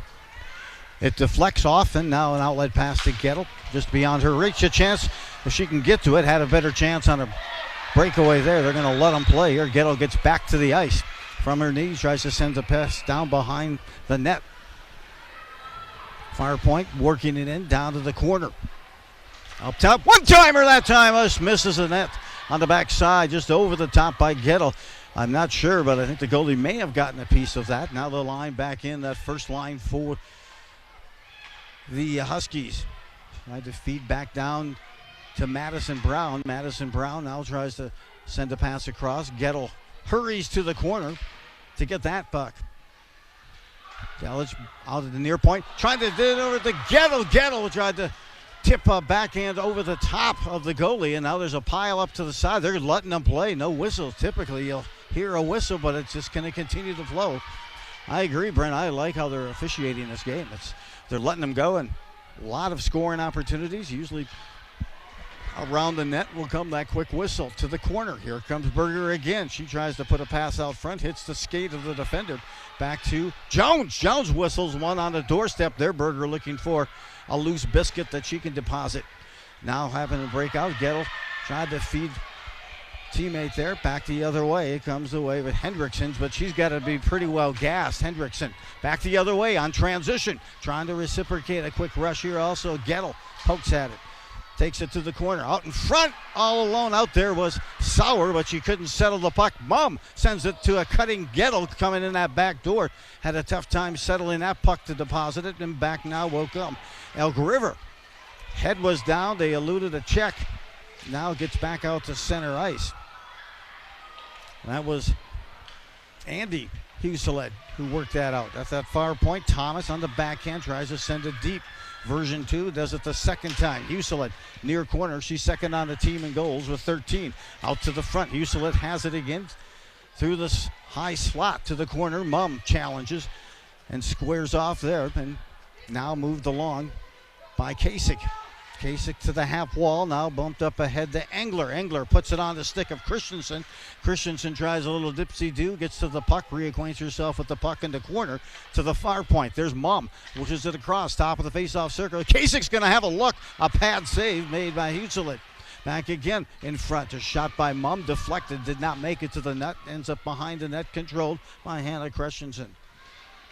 Christensen now back out in front, backside, trying to settle it, and that time Sauer put her shot up, and we're going to get a penalty on Andover. At that time, Sauer lifted her head. The stick came with it. She was going to try to send that puck on the backdoor goal. But how that changes. It could have gone from a goal. Now it's a penalty on Andover.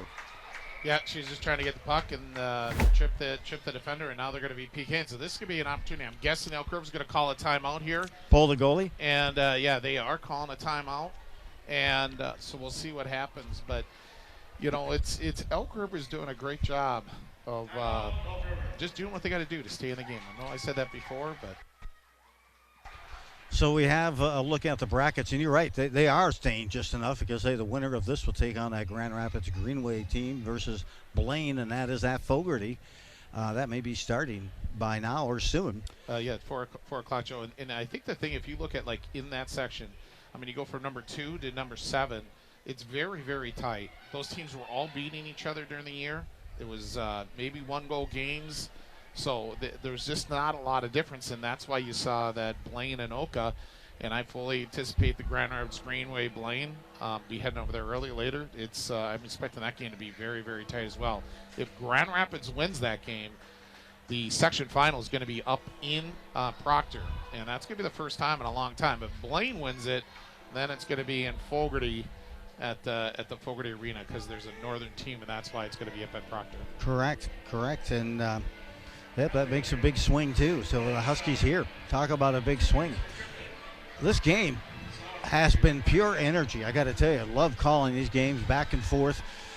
Good scoring opportunities, good goaltending, but right now is kind of the tipping point. This is kind of the hit the switch part of the game. Joe, what are you going to do if you're the coach? I mean, I'm pulling my goalie. That's what I was going to say. It's like, you know, you're down 2, not 1. You're down 2, and you've got to score here, right? So, I don't know. We'll see what they do. The goalie's in, though. And, you know, the other component is Andover has really done a good job at controlling the puck on the penalty kill.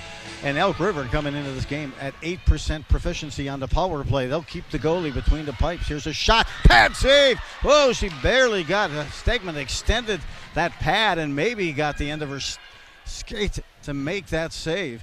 The rebound collected by the Huskies and sent Lake to the ice. We're south of 5 minutes to go in the third period. This is the section semifinal, 7AA.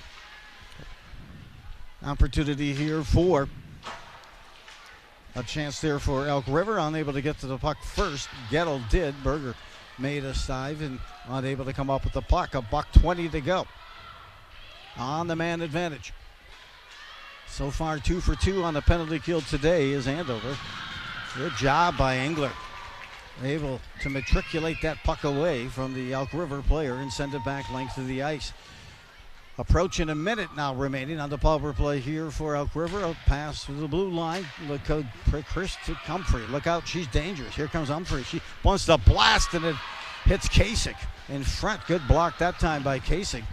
You could tell Humphrey wanted to just wind up and unleash one of her rockets. She'll head to the bench. They bring on the second power play unit, does Elk River. They'll send it in deep, give chase. 40 seconds left on the power play here. Elk River finally to the corner. They haven't really had the chance even to set it up until just now. They finally do. Half wall behind. In front, that's redirected back out. Hendrickson with that chance goes to the far wall. Pinching in that time from the far point is Alm. Now to the corner. And a chance.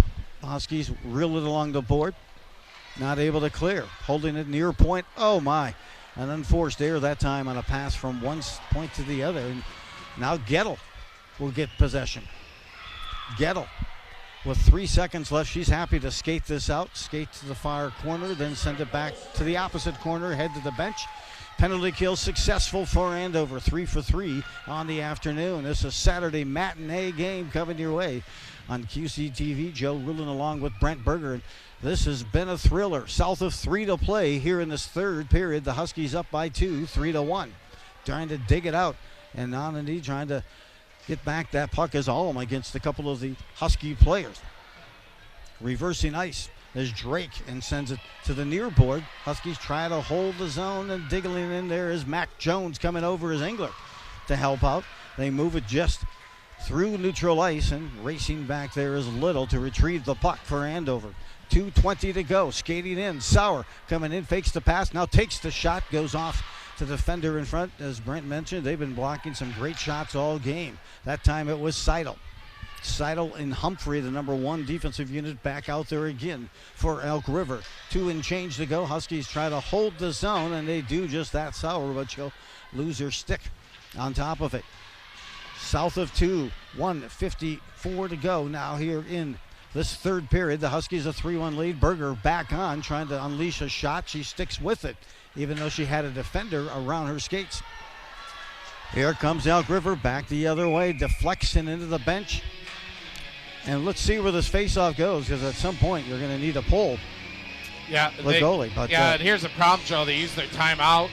They're not going to use timeout. I'm watching Andover. They're not. They're just going to play. I mean, they've got that first line ready to go that's fresh. And you know what? That momentum and that speed and that fatigue starts to hit a team, so they want to keep it going, does Andover. I'm thinking the goalie's coming right now, and here it is. Goalie, empty net. Extra attacker is on here for Elk River, but an empty net here for Brown. She's going to try to chipple ahead. Empty net goal. Brown collects their second goal of the game. The Huskies.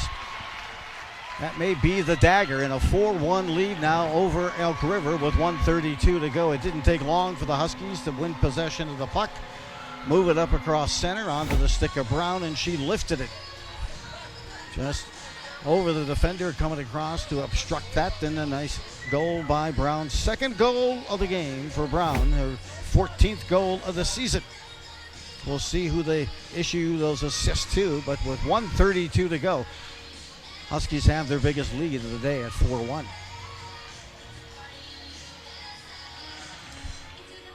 Official having a conversation. Scorekeeper over there at Eskin, I think they're set.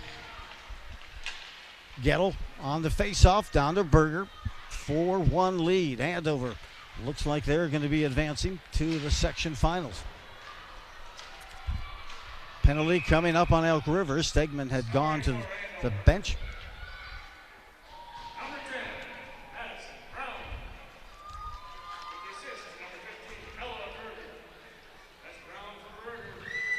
Berger picks up the dime. And for Berger, that's assist number 29 on the season. Impressive in its own with their 30 amount of goals here. Well, we'll see what happens here. There's a minute 17 left. Andover's on the power play. And we'll see if they just play cautious, don't let the shot get blocked, and just make sure it stays in the offensive zone. Berger there with it. It gets beyond the blue line. Of course, Huskies with the 3-goal lead just don't want to have a turnover and give up a good-looking shorty attempt here to Elk River. Huskies look to be on their way to would be their 14th consecutive win over Elk River. And for the 10th consecutive season, these two teams determine the fate of their season. And so again, Andover here will end the season for Elk River in postseason. Postseason coming in. Elk River was 7-2 coming into this game in postseason play in the last 10 years. And they will move to 7-3. And they just exchanged the puck to Huskies. They'll go to 3-7, my bad, on Elk River's records in that section postseason play here. And now lifted back on, and Andover is certain now to move on to the section championship. Again, they'll wait as they have a game in Blaine that needs to be completed to see who they'll play and where they will play. And congratulations to the Andover Huskies taking home a 4-1 win today. It wasn't the prettiest, but they battled, and Elk River brought their A game and had a heck of an effort here to keep it just at 4-1. Yep, for sure. I mean, that's what Elk River had to do. Hats off to them, and hats off to their 8 seniors that they have. So this would be their last game, unfortunately, but I think they can have a lot of pride, Joe, on how they the effort that they gave. So that will be it. We got to look at the broadcast schedule coming up 4-1. Again, that game, the championship game, will take place on Thursday. Destination will be decided here shortly after they finish the game at Fogarty and Blaine here. But next coming up, we have boys basketball coming up on the 15th. Centennial versus Anoka. Girls hockey, Andover versus TBD. And I've heard they're a tough team, TBD. They're ranked like number 2 on the national poll. And then don't forget about boys basketball, Maple Grove and Champlain Park. That'll be a good one on the 17th. Boys basketball again, Park Center, the number 1 ranked team in Class 4A, taking on Andover. That's on the 21st. So some great action coming your way here on QCTV. Thank you, everyone, for joining us. If you're here listening from a distance, I appreciate you joining in. The Huskies put on a great show, as did Andover. The 14th consecutive win for the Huskies over Elk River. Huskies now move to 24-3, advance to the Section 7AA Final. Opponent TBD, location TBD. I'm Joe Rulin, along with Brent Berger. Thanks for joining me, Brent. Thanks a lot for jumping in. You're welcome, Joe. Thanks for having me. And the rest of you and the crew joining as well on the move. Thanks for joining us. Have yourself a Major League evening at a minor league price.